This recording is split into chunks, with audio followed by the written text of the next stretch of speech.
Okay. And we'll see where that goes. Okay, so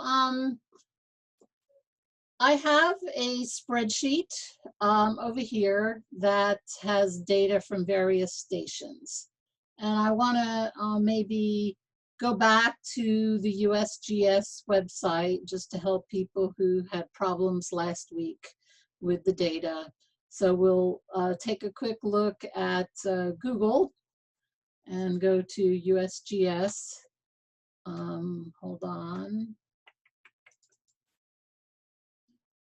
And I want to make sure you're able to see. Does everyone see the Google sheet? USGS? Anyone? We're seeing the spreadsheet that you were on originally. Okay. All right. I need to maybe stop share and then go to just Google. Okay. And share Google. All right. All right, so I'm going to look for USGS data from Red River Grand Forks, which I've already downloaded. And I don't know why it doesn't have a box around here, but everyone sees that this is USGS website here? Yes. Okay. So remember, on our drop down, we have a lot of different things. We have summary of all available data. That's where we would find our datum, our lat long, and also our drainage basin area. But for this assignment, we're using two types of data. We're using peak streamflow, and we're using the annual statistics. We're looking at the annual means, okay? And there are other reasons to use this. In my rivers class, we use the field measurements and a few other parts of this too. And we've already used for the mitigation assignment the current historical observations. So we're going to begin with the peak stream flow. And so this is where some people messed up. You get a graph right away, and looking at this one, you can tell it's a good graph. But some people had a graph where they had maybe, you know, 10 or 20 data points over here, a big gap, and then maybe another 5, 10, 20, 30 years of data. That's probably not good, because really you cannot plot like or assess essentially whether there's a trend. You have this with this big gap, you have kind of this problem in this middle. So looking at that graph right away, you kind of know, do I want to back up, pick something else, or am I happy with this one? So this is one I would be happy with because it's continuous. You know, for the purposes of this assignment, it's not required that you have a trend, but it's probably a better story if you have a trend, okay? But the most important thing is that you don't have big data gaps. Okay, so then I click tab separated to get my data, and I'll point out pretty soon a common error that other people did. Copy, and then I'm going to paste this to my spreadsheet. I'll create a new worksheet here. Does everyone see the spreadsheet, or are we still on USGS? On the spreadsheet. On the spreadsheet. Okay, good. I never know what it's going to show me. Remember, so when we paste it, we go paste, paste special text. Okay. And with this assignment, it lays it out nicely into columns. Now, you can tell which is stage and which is discharge from looking at the relative numbers. And so I would say that there were 3 or 4 people who didn't do that or didn't think about it.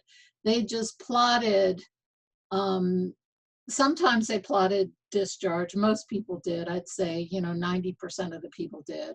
But 10% of the people plotted stage. Now, sometimes stage can show an interesting trend, and stage may be the better variable to plot, depending on what you're trying to show. But for this assignment, we were particularly looking at Streamflow. So I took off points if you looked at the wrong variable, okay? And the reason you can tell, discharge goes many orders of magnitude from fairly low values to fairly high values. Stage will normally stay in the double digits and probably range no more than, 30 typically, from the highest to the lowest value, okay? So if that ended up being your case, just make sure you're looking at the right variable for the next phase of the assignment. And so that should not be too hard to fix. Dr. Massa? Yeah. I just wanted to share that for me anyway, there's a shortcut for that paste special. Control-Shift-V. It should Okay. also work. Yeah. It's just a quick way to do it. Yeah. So yeah, some people want to do that. I always like learning new shortcuts, so I'll even write it down, Control-Shift-V. Okay. All right. So if I want to plot discharge, and if I want to plot it versus the year, I need to know this first year, which in this case is 1882. Remember, these are water years. And all I need to do is type the first 2 water years, then put my cursor over here, and then drag down this bottom right box. Okay. And then I make sure this end year and this end year are matched. And if they are, then I have no missing data. Okay. So there's 2 reasons to do this. One is to make a cleaner graph, and the other is this is a second way of checking if you have missing data. Okay, so some people just plotted this versus discharge, and they got a pretty messy graph, and I took off some points for that. Okay, so now if you plot this versus this, and you go to Insert, Chart, I see one comment, which I'll check in a little bit. And I went with this dotted graph for this because there are 2 major types of data. There's continuous data, which is recording all the time, and there's discrete data, which could be like 1 value a year or 1 value every now and then. And this peak flow is the highest flow in each year. And 1 water year, you might have, let's say, the highest flow occurring September, which is the end of a water year, and then January. They may be 3 months apart. And so they should really be plotted as dots or single points rather than a continuous line for this type of graph. Okay. Let me check the question. There are 4 or 5 chat questions. Okay. I was just asking if we were reviewing last week's assignment, and then we're going to go into this week's. It's like kind of piggybacks off of last week's. Exactly. Okay. Okay. So we're reviewing last week to help some people who are struggling, or, to make sure that they kind of understand where I took off. So that's that assignment. And then I think most people knew how to label the graph on the axes, but if you don't, just click on this one, then type in your title, type in the right variable, because these are peak flows that we just looked at. So you want to type this is Red River at Grand Forks, comma, ND, North Dakota. You don't need to type in the zip code, although I don't think I took points off for that. Some people did. It's just I'm looking for the two letter state postal code, and then type in the variable of interest. So over here, you would right click on this.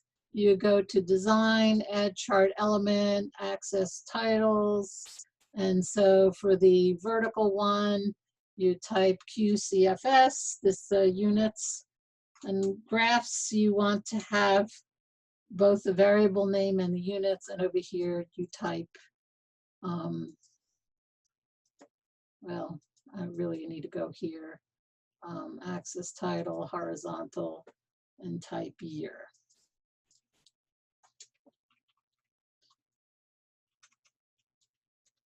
Okay, any questions so far?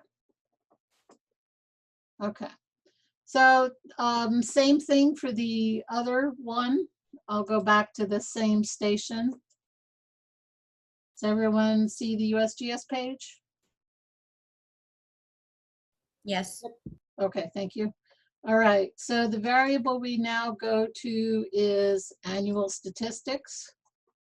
And so then for this, we only need discharge. We could look at stage, but we only need discharge. And we're looking at by water year, and we want to display in browser because that's the easiest way to kind of copy paste. Whoops, and I can tell I did something wrong. Maybe there was a tab separated. Hold on. Ah, got to check that one. This is tab separated display in the browser, then submit. All right, and I like my data like this because it comes out a lot more cleanly in the spreadsheets. And go to the end, copy, and I'll put it to the right of this and go paste, paste special, text. Okay. So over here, it's actually a little easier because this discharge, this year value is already there for you. So all you go is insert, put in the chart. And in this case, you can put it as a line because these data are continuous. And you want to put it to the right of this so you're not confused by which is which. And you do your same kind of labeling.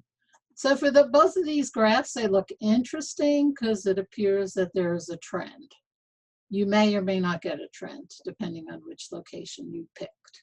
So this looks like the magnitude of floods is generally increasing over time.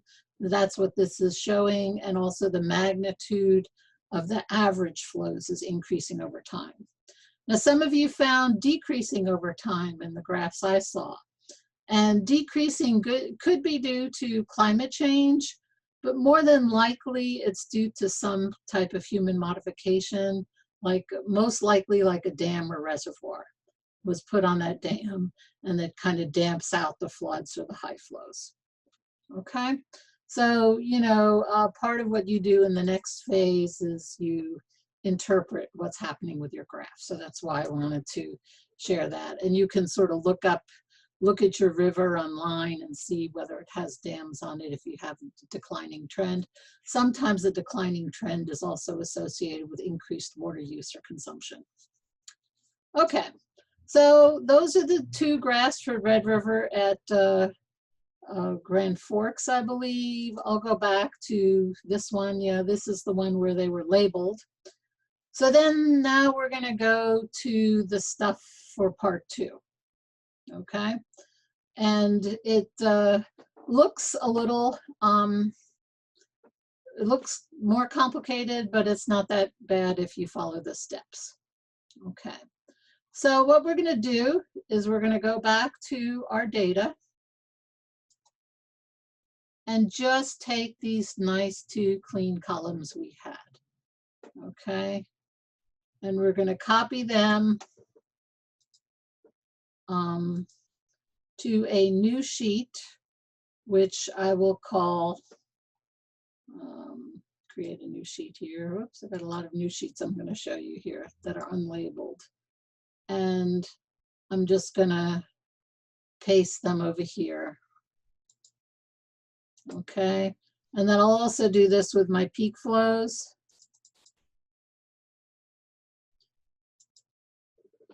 And take these 2 with my annual average flows here, go down here and copy.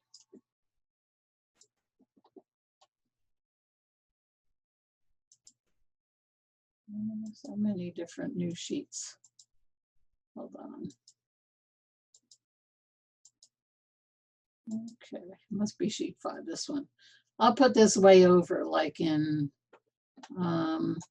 actually for right now, I'll put it down here. Okay. So what I want to do with this, Do you pay special that, or does it not need to be pay special? Doesn't need to be pay special. So what I want to do next is highlight or select my first variable, which is peak flow. And then I'm going to go copy, and then I can put it anywhere. But what I'm going to do is go paste. Then I'm going to pick this one, which is on the bottom right. This is called transpose. Okay. So what I've done is I've taken this data, which is year and a variable, and now I have made it go lengthwise.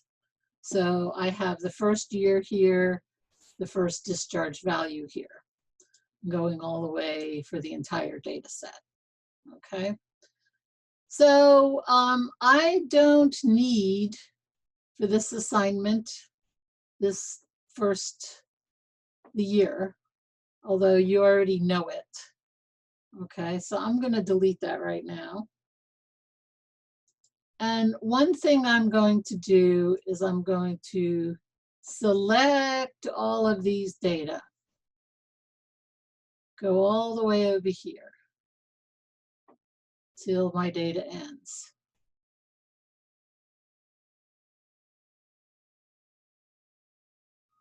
Okay. Did you say you deleted the year? I deleted the year. Okay. So now I'm going to right click on this, and where it says column width, I want to make it a lot smaller. So you can make it, I'm just going to make it 1. I can make it a smaller value than this, but I'm going to start out with 1. And then you're going to not see the numbers, and you're going to think that I'm a little crazy, but when you see what it does in the next step, then you say, oh, now I see why she did that. Because you already have these numbers over here if you want to look at them.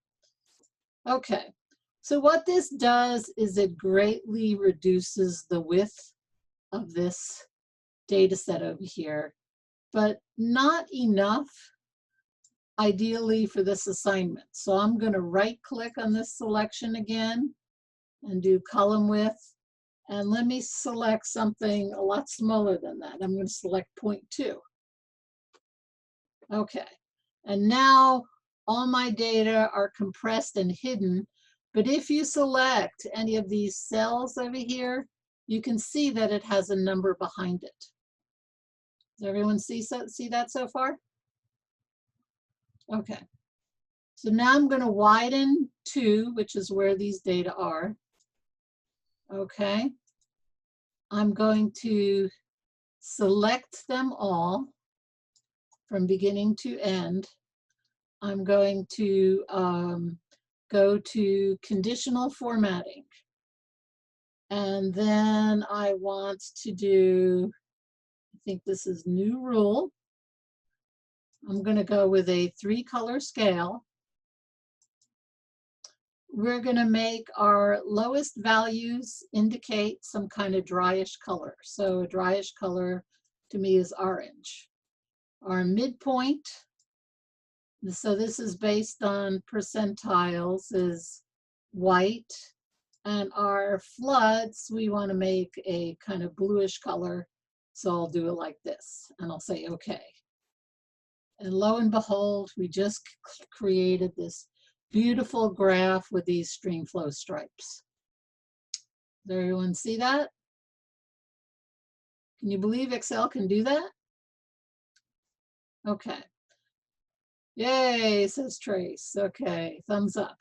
So now you can go to here, your first data set, and you can select these all over here. And you can go copy, and then the drop down, there's copy as a picture. And so I'm going to just copy it as a picture, and I'll say okay. And then if you put it over here, it's like any other graph that you can manipulate however you want. And so what this is showing is that, you know, comparatively, you see more blue, more flood years later with the Red River at Grand Forks, and the early years were generally drier, even though you would have a flood year here and there. So it's a different way of portraying this numerical information with color. Okay, like that climate stripes graph I showed you. Okay, so this doesn't have that much. Well, let's say we'll sort of stop to see if there are any questions.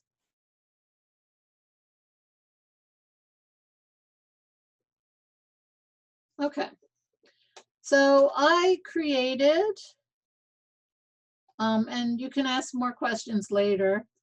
One of these sheets that I just created over here, I'll just show you how to do this yourself, but I'm actually going to upload this one for you to make it easier.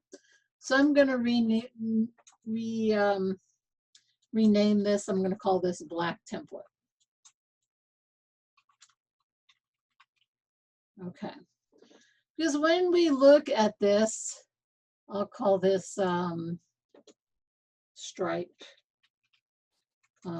Red River Grand Forks stripe or something like that. Okay, so when you look at this graph, you have no idea when it begins and when it ends. Okay, and so to put it on a template with dates can actually help your reader understand what how this fits within a time framework. Okay, so what I did was I created this over here, you know, this chart. So you can create one like this. I'll start with 1880. And I'll start with 1890 every 10 years, let's say. And we're going to 2020. So I want to grab the first two, go all the way down to 2020. Therefore, I can delete these. I don't need them.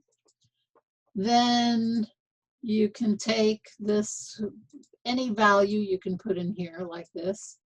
And here you have insert graph. I've created a stupid graph, right? So I can do different things with this graph though. I can decide format axis, and I can go from 0. I can show, for instance, those are the bounds. I have no, the main thing though you want to do is change the units. So if I'm going every 50, and those are my bounds, oh well, let me change that a little bit here. Let's see if it'll allow me to do this. No, that won't work too well. Let's go 0 to 1 and major unit 1. Are you doing something that we can see? We can't, we just see the graph change, but we don't see. Oh, I see what you're doing. Never mind. Okay. So, yeah, you can do different things with this, you know, but one thing then you can do is right click. What I want to do is make the number show up as a black on white. So if I make this whole chart by right clicking, and you can take my graph over here and just change it. So like the easy way to do this assignment is to copy this graph here, copy, paste, and the only thing, then you right click on this axis and you go format axis, and you can change the dates to what your dates are. That's probably the easiest way to do this. But the way I'm showing you is how I created it. So, you know, how I created it was I made the fill color black. Hold on a second. Format plot area, and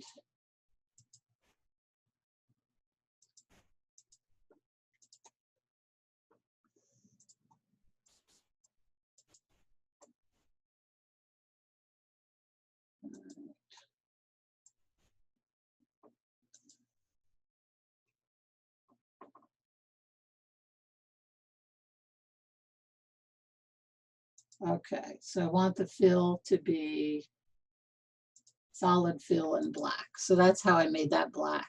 You can see my numbers are still there. So then I can format, take these letters and numbers over here, and then change the color to white so they're more prominent. So that's basically what I did to create this graph, but you can just take this graph over here and modify it for you. So the date that we're looking at for this river starts in the 1880s. So I would format this data set to go back to, instead of 1900, to 1880.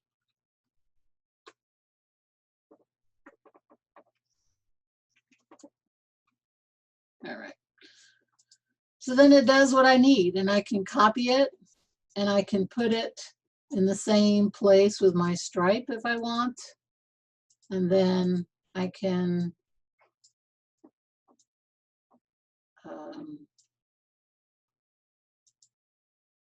cut, paste.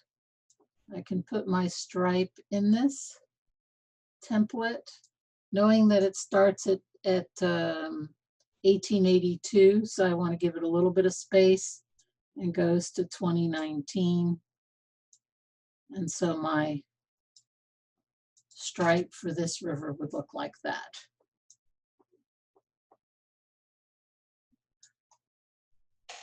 And then I can either label this graph in PowerPoint or in Excel. So any graph would have a title over here. So I can add a chart element over here and go with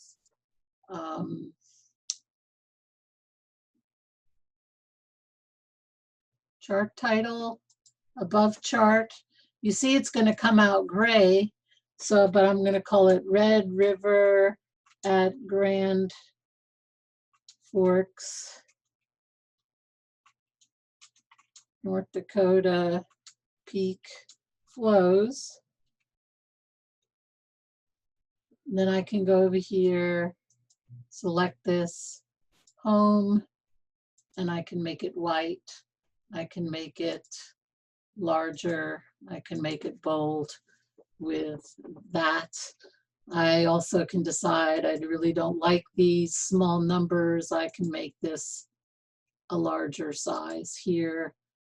And that's actually a nicer looking graph with larger sizes that anyone can kind of see and interpret. Questions? Do we label the Y? No, because what you're really showing are the peak flows, and you're not really showing anything numerical. You're really showing it with colors. That's a good question. So you're really just showing through this, you know, kind of pictograph that things are generally getting wetter at this location. You know, some of you are going to find that there's a dry patch of years or a wet patch of years. Certainly there's a big cluster since 1997 of wetter years at this site. Does anyone want me to go through that again with a different station or a different data set? Yes, please. Okay. All right. So, and I'm going to have you work with me this time to tell me a little bit about what to do. So we have a different data set this time, this 1904. Quick question. Yeah. Are we making Streamflow stripes for both the peak Streamflow and the annual mean for both of our locations? No, you're just really doing 2 of the 4 that you think are interesting. Okay. Okay, so you can pick 2 peak flows, 2 annual flows. You can do both for one station, or you can decide none of your stations are interesting, or if your data set are poor, you still should really go back and find a good data set that's continuous. Okay, so if you've had four places that you've looked at and 2 of them were not continuous, then you can just plot the 2 that are continuous. Okay, thank you. Okay, and so copy. And I'm gonna go here, I'll just put it in a new sheet to make it simpler and paste. Okay. So this is the mean flows for Red River at Grand Forks. So I'm going to select to the end. Does anyone remember what I would do next? I want them to Is it copy? all the way across. I copy and transpose. Transpose. Mm. Yeah. That's what it's called, okay? So to do that, I go copy, paste, bottom right, you see it says transpose with a T. I select that, okay? Hold on a second, I'm gonna go copy, then I put my cursor here. Then I go paste, transpose. Okay? Everyone with me? Yes. Do you know how to get rid of those like spiraling dashes Spiraling dot dashes like there. in column A and B? Oh yeah, how'd you do that? What did you I just moved to a different cell. That's what I had originally selected. So now Okay. I'm just unselecting it by moving to a different cell. Okay. So we don't want to plot a graph. Like if people were to plot just column A accidentally or row A, you would get increasing numbers and you might say, oh, my Streamflow is increasing year by year. No, your years are increasing year by year, right? So it's probably best that you delete this top row, okay? Just so you don't accidentally plot the wrong data and you just have your data left. Does that make sense? Mm-hmm. Okay. So now you go from D and you select them all the way till it ends.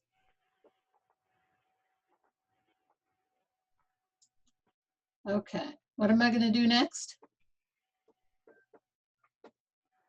You're going to decrease the column widths. Exactly.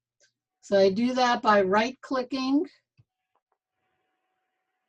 Column width is one of the variables down here on, or one of the options on this. So pick column width, and last time 0.2, 0.2 worked pretty well for us. So we're going to try that again. Okay, I'm a little stuck. Okay. So when you were doing the transpose, did you say you had to do something at the end of the data to like cut it off? Because when I try to paste it, it says that it's not the same size. Okay. So what you might have done is when you selected this, you probably maybe selected the two columns all the way. You'd want to stop at the end of your data. And then go copy. And then put it in a fresh column. And then Yep, do paste transpose. Yep, got it. Thank you. Sure. Okay. So remember now that our data are in the second row, and we can tell by clicking on any of these that this is where they should be. Okay. So we're gonna widen this because we don't want a stripe that's super, we want a stripe to have a little bit of width to it or height to it so you can actually see what's happening. Then, oops. Then you select them all.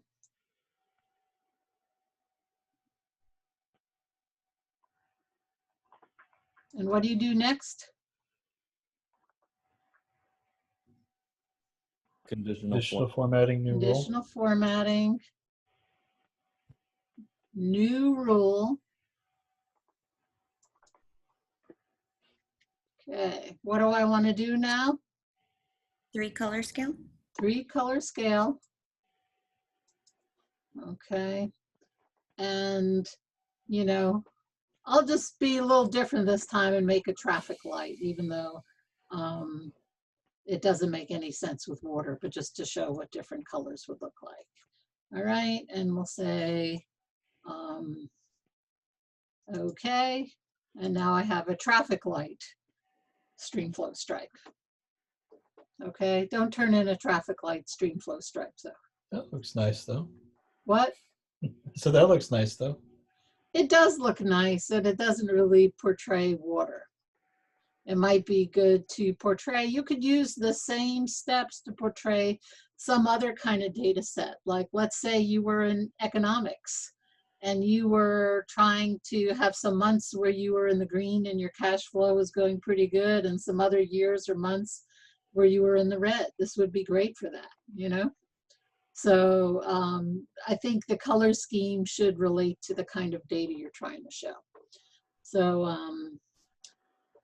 next step, copy, but what do I want to do with copy? Copy as pic. Copy as picture.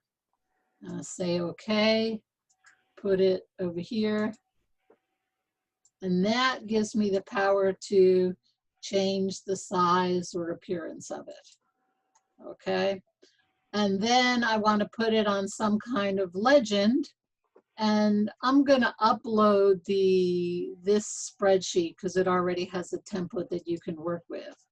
I already have one that goes from 1900, so I could just copy this one over here, and I can do that. So copy, put it on, I guess this is here, paste.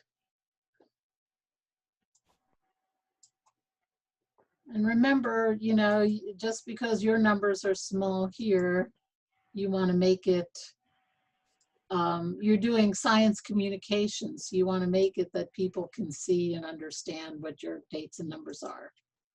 I'm going to cut this now, and I'm going to paste it on top of this. And so I'm going to try to get 1904 over here. The data go to 2019, so I'm going to stretch it so it almost hits 2020. Okay. I may decide over here that I want to make the black part a little higher to give me room for a title. And then I can do my title in Excel. So I can go to the design, chart element, chart title, above chart. And what would I call this? Red River Grand Forks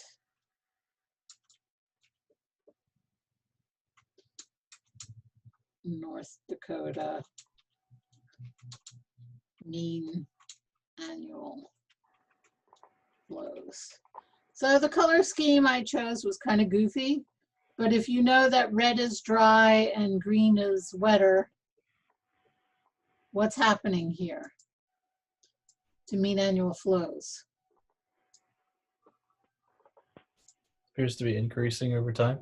Right. So I made it white by using the elements up here. I think I also want to make it larger, and I may want to make it bold because this matters more than anything else. This is my title. I say it matters more than anything. It doesn't. It matters. Everything else matters too.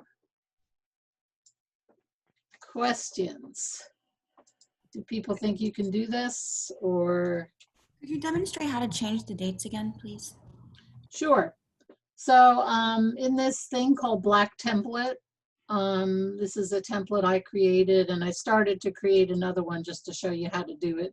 But you don't need to know how to create the template. So let's say I had a shorter data set. Let's say my data started in 1950. I would click on this axis over here, format axis. I would start my data here, 1950. I might decide that I don't like every 20 years because that's an odd number that I want to do every 10. And now I have 1950 to 2020. Thank you. Sure. I have a question. Yeah. So I was trying to go along with you, but I don't see, I don't know if it's because I have a Mac, but I don't see a an option to click transpose Okay. when I'm trying to paste it. I have Word on a Mac, and for me, it showed up like on the home tab of Word.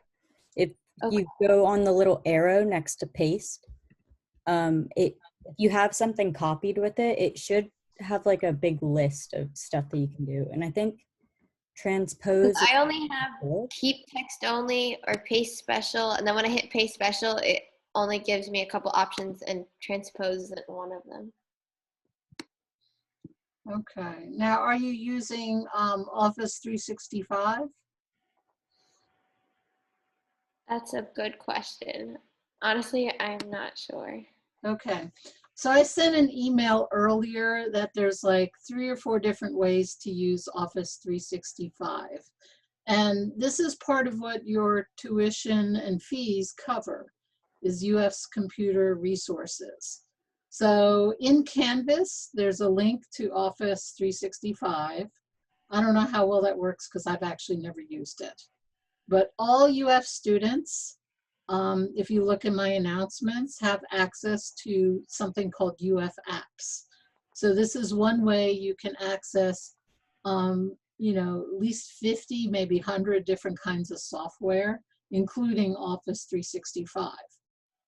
Then the third option is all UF students and faculty can download at least one, maybe, you know, I think I can do 5 or more, maybe, I don't know how many students can do versions of Office 365 onto their own devices. So hoping if you have room, then that might be on your, if you have big enough space on your hard drive, that might be an option for you too. Okay, thank you.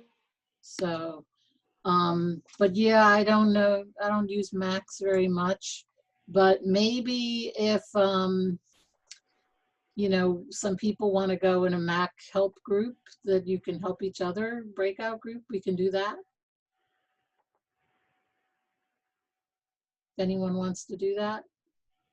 I don't know if anyone else has had the same issue, but I'll definitely look into UF apps. Okay.